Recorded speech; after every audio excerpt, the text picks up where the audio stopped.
Marysa Maggio. I'm with FFL Solidity out of Boston, Massachusetts. And today I'm going to go over the close.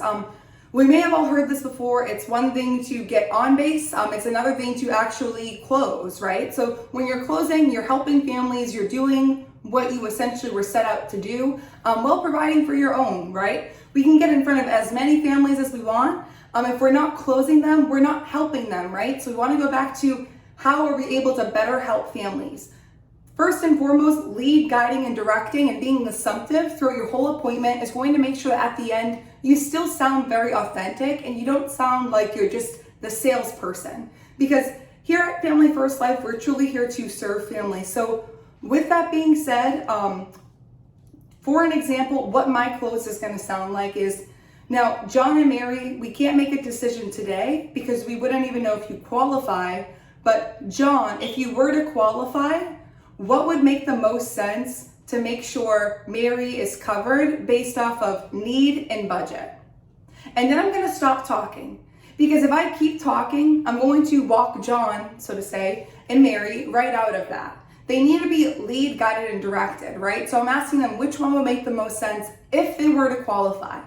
First and foremost, the reason I'm doing that is because we don't know if they qualify, but also because people want what they can't have, right? So it's a takeaway at the same time. We don't know if they qualify. The only way we're going to know is if we go ahead and get that application pushed through. So at that point, John and Mary are going to go ahead and make a decision, on option C. It's your job to make sure that you're staying assumptive throughout the close. If you were assumptive in the beginning and giving, your reasons as to why you were there, what I refer to as your role and purpose, and you're going through and you're doing everything you said you're going to do, you want to make sure you're continuing to do everything you say you're going to do at the close. So again, to reiterate, now, John and Mary, we can't make a decision today because we don't know if you qualify. But if you were to qualify, what makes the most sense to cover Mary based off of need and budget? If you can get that down and you're asking that question directly at the end, you're still lead, guiding, and directing your client into the right place. So you want to make sure that you go ahead and do that, and then they're going to pick the option, and then it's okay. Now, John, grab your driver's license and avoid a check. We're going to get that application going, see if we can go ahead and get you qualified.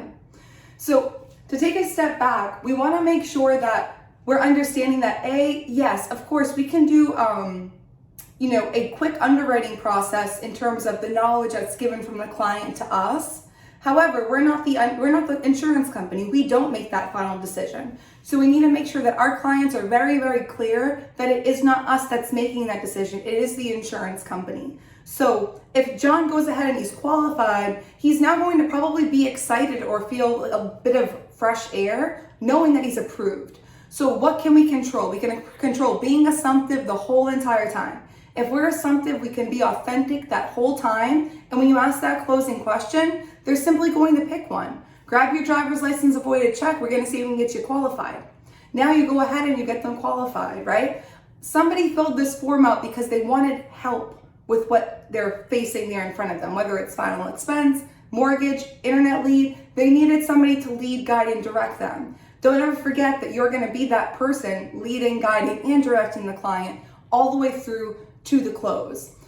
For example, and going back to the qualification, if you're not pre-qualified to buy a home and you're out there looking at, buying this home, that home, every home, that's not how it works. You have to get pre-qualified first. So it's the same thing. We do not know what our clients or potential clients are going to qualify for until we're going ahead, submitting that application and getting an approval or a decline back from that carrier. Can we have a premise to go off of? Yes, absolutely. But we want to make sure that we're going ahead, again, leading, guiding, and directing our client with that closing question. So get that closing question down so that when you get in the home, you're not like how I was in the beginning and you're not like, what do you guys think? And you have nothing really to say, because that's when they're going to tell you, we're going to look it over and we're going to call you back. We're definitely going to work with you. So avoid that. Ask your closing question, move on, get to the close, and protect that family. Thank you guys for watching. Hope this was helpful. Have a great rest of the day. See you next time.